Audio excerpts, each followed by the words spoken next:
Hello everyone and welcome to my Soap Twist 24 channel. I hope everyone is having a wonderful day. Before we begin, please hit the subscribe button and give this video a thumbs up. Sheila Carter had spent years working her way out of the shadows of her background. She had worked valiantly to repair her life after being known for turmoil, deception, and heartbreak. The world had not always been good to her, nor had she always been nice to it, but in recent years, Sheila had found some semblance of serenity. She had settled into a tranquil life in Los Angeles, away from the scandals and machinations that had previously defined her. A small apartment, a job at a local bookshop, and a tenuous but genuine relationship with her son, Finn, were the foundations of her reformed life. For the first time in decades, Sheila felt like she was greater than her faults. She was a mother, a worker, and a lady striving to do better. But, as Sheila would soon discover, tranquility is a fragile thing, easily broken by the weight of truth and betrayal. In contrast, Luna Nozawa was a young woman on the verge of unraveling. She was vivacious, ambitious, and fiercely independent, yet her polished appearance concealed a heart tormented with secrets. Luna had grown up in the Forrester family's orbit, a world of opulence and power that both enchanted and entrapped her. She had always been the good daughter, the one who followed the rules, smiled through the expectations, and suppressed her own desires in order to maintain the peace. But Luna harbored a secret that gnawed at her, a truth so explosive that it threatened to upend not only her life, but the lives of everyone around her. Sheila Carter was at the center of the secret. The meeting of their worlds started innocently enough. Finn had given a rare olive branch to Sheila by inviting her to a small gathering at the Forrester estate, hoping to convince her that his mother had changed.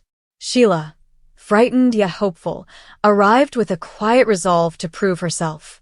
She wore a simple outfit, her hair pulled up, and her demeanor was gentle and unassuming. For once, she wasn't scheming or planning. She just wanted to be there, have a moment with her baby, and feel like she belonged somewhere. Luna, however, was at the same event, but her presence was almost incidental. She was there to help her mother, Poppy, who had her own problematic relationship with the Forresters. But when Luna's gaze settled on Sheila, something changed. A flicker of recognition, a flare of something darker, perhaps resentment or terror. Luna knew details about Sheila that no one else did. She had found a hidden chapter in Sheila's life, one that even Finn, Sheila's own son, was ignorant of. Luna discovered the secret by chance, hidden in old letters and whispered talks between her mother and a private investigator. Sheila, it turned out, had been involved in a scandal years before that had devastated Luna's family in ways Luna was only now beginning to comprehend. The specifics were fuzzy, but the suffering was obvious. Sheila's actions, whether deliberate or not, had triggered a series of circumstances that left Luna's mother damaged and Luna herself dealing with an unstable childhood.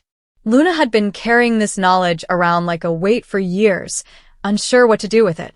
But seeing Sheila at the Forrester estate, beaming as if she deserved to be there, sparked something within Luna. She couldn't keep silent any longer. The confrontation occurred quickly, like a storm breaking after days of stifling heat. Luna cornered Sheila in a secluded corner of the garden late in the evening, just as the celebration was winding down. The aroma of jasmine permeated the air, and the distant murmur of conversation created an illusion of peace. Sheila, noting the strain in Luna's stance, attempted to calm the situation with a kind smile. "Luna, correct? It's good to see you. Finn speaks highly of you." "Don't," Luna said, her voice quiet but stern. "Do not act as if you are an innocent bystander. I know who you are. I know what you did." Sheila's smile faded, but she stood firm.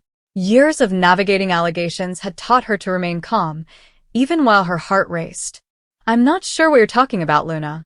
I have made mistakes, but I am no longer that person." Luna's chuckle was caustic and pierced through the night air. "You've damaged my family.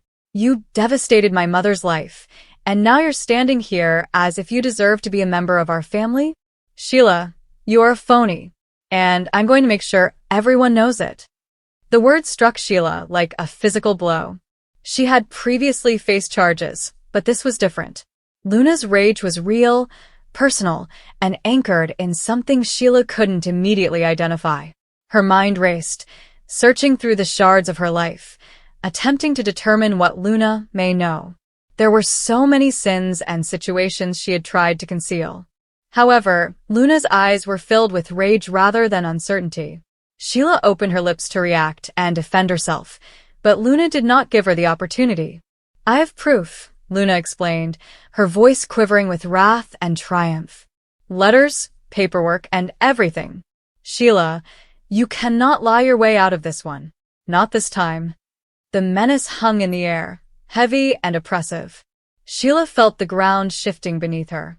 She fought so hard to leave her past behind and create something true. But Luna's words served as a reminder that the past is never fully gone. It lingers, waiting for the ideal opportunity to resurface.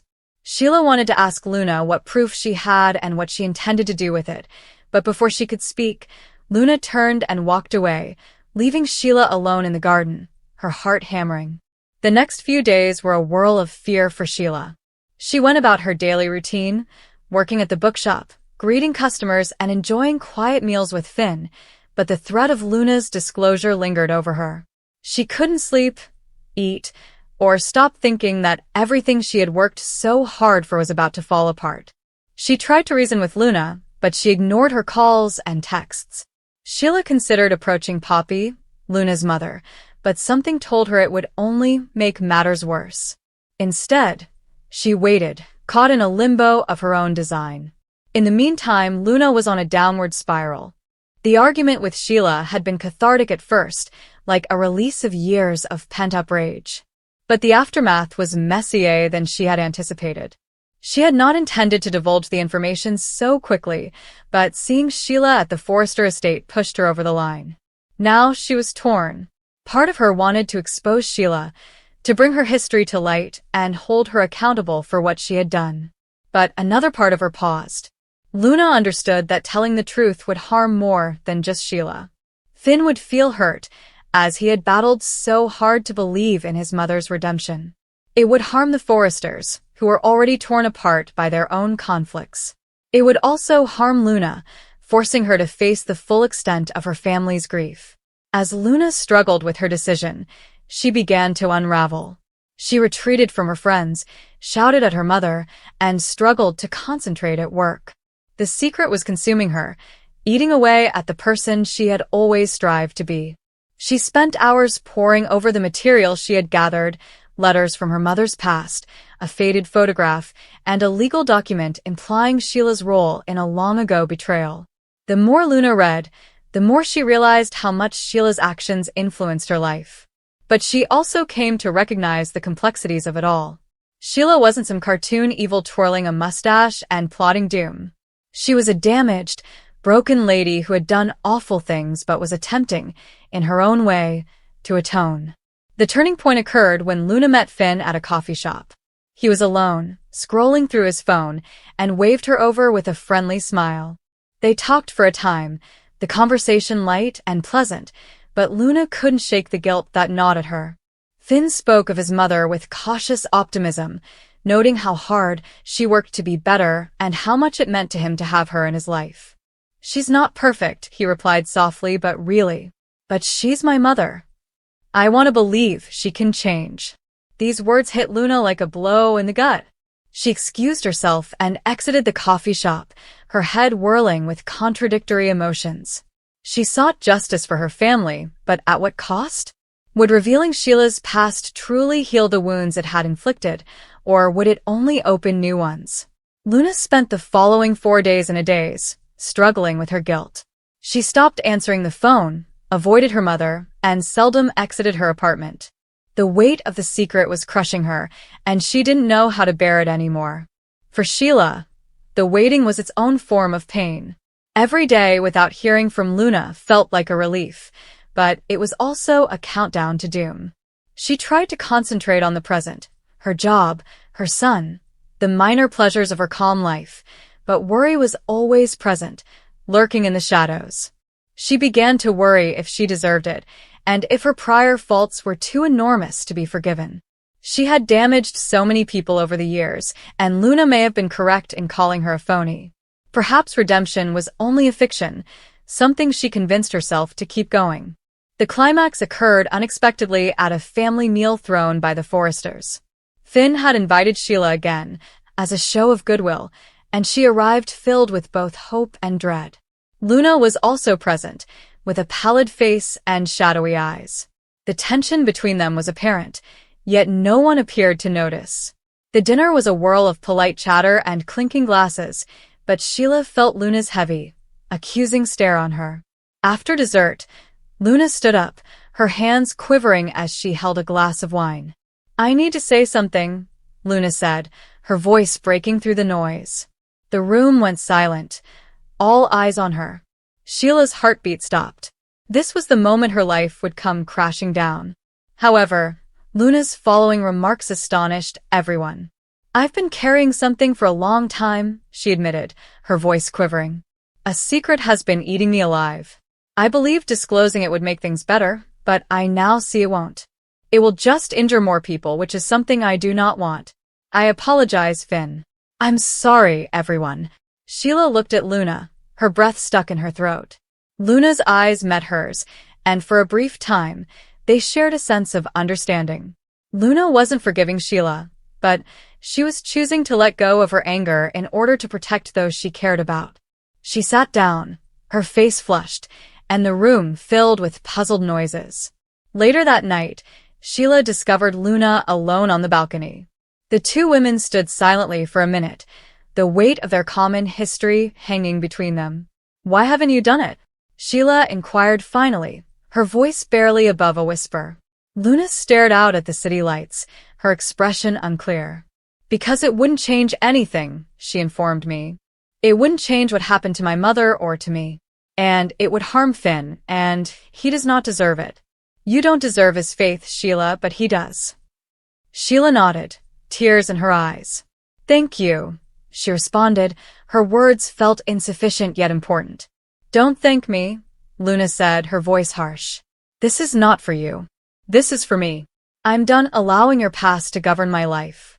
Luna walked away, leaving Sheila alone on the balcony. The relief was great, as was the guilt. Sheila realized she had been granted a second chance, not because she earned it, but because Luna chose kindness over vengeance. She was unsure whether she could ever repay the gift. In the weeks that followed, Sheila and Luna maintained their distance, their lives crossing only through Finn and the Forresters. Sheila went on with her calm life, cherishing every moment with her kid despite the fact that she was on the verge of losing everything. Luna, meanwhile, began to recover, gradually releasing the rage that had overwhelmed her. She began therapy, reconnected with her mother, and discovered little ways to regain her sense of self. But the story was not over. The secret lurked, a shadow that could emerge at any time. Sheila realized her atonement was delicate, like a house of cards waiting for a gust of wind. Luna, despite her decision to remain silent for the time being, carried the weight of her knowledge, a burden she could never entirely release.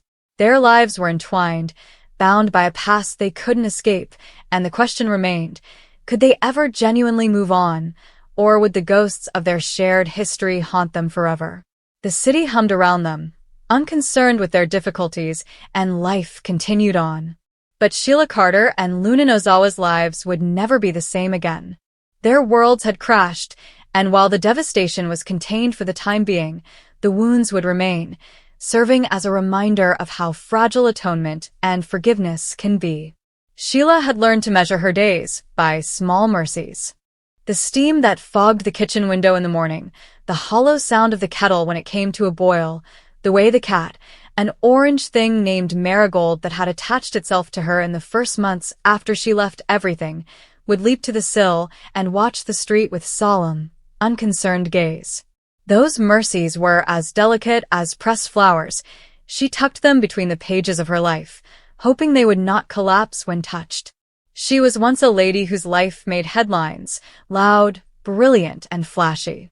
She had been the topic of rumor, whispered talks in laundromats, and the unsettling fascination that strangers felt when they pieced together a destroyed reputation and called it entertainment. She had been someone whose name tasted like a curse on the tongues of the wrong people, a tale repeated to make their own life appear safer in comparison. Then, one winter, she put the past in a box, tucked it away in the back of a closet, and turned her gaze to the small, tenacious light of a future unrelated to scandal or revenge. She got work in a clinic that provided vaccines and warmth. She learned how to carefully sew a sweater and water a dying ficus until its leaves recalled how to unfold. She learned not to flinch when children asked questions. She learned to say, "I'm sorry," and "I forgive myself," even on days that felt like interminable stone tunnels with no exit. Her days became slow architecture, appointments, brisk walks where the wind scrubbed the winter dust from the air, and discussions with the elderly woman upstairs who kept a rusted bell on a string and rang it when she wanted Sheila to come over for tea. Sheila's hands refashioned themselves into tools for making life easier, bandaging a finger, caressing the jagged edge of a frightened patient's smile until it stopped shaking.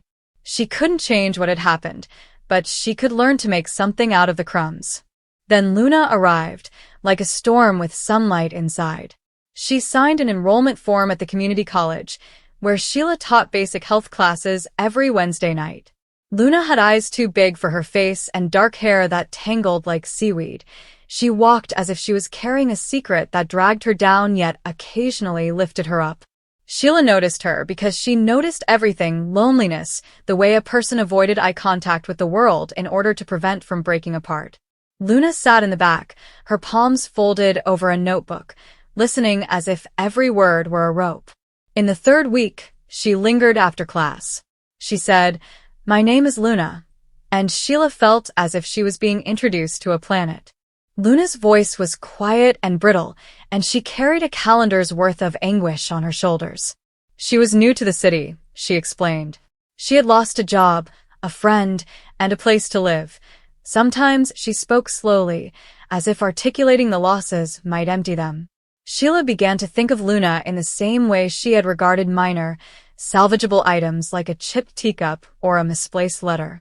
The need to protect struck her like light in a room, warm and compelling. She listened. She supplied tiny practical things like directions to a shelter, a list of soup kitchens, and the address of a woman who could sew a rent check into a coat seam until the next payment arrived. Luna took these with polite, fearful gratitude, and then, more dangerously, accepted Sheila herself. They had long evenings together. Sheila found herself revealing stories she had never told anyone, about the man who had once called her beautiful to scare her, and about how she had left a life that was simpler to maintain because it was slowly killing her. Luna listened as if it were a prayer. Luna returned Sheila's modest, hesitant adoration, which knitted into her like a patch over a thin spot on a sweater. They cooked unusual dinners, leftover cabbage and rice, eggs fried in too much butter, and sat at the shaky kitchen table, telling their day's experiences as if they were valuable coins. For a while, anything seemed feasible. Sheila started to hope.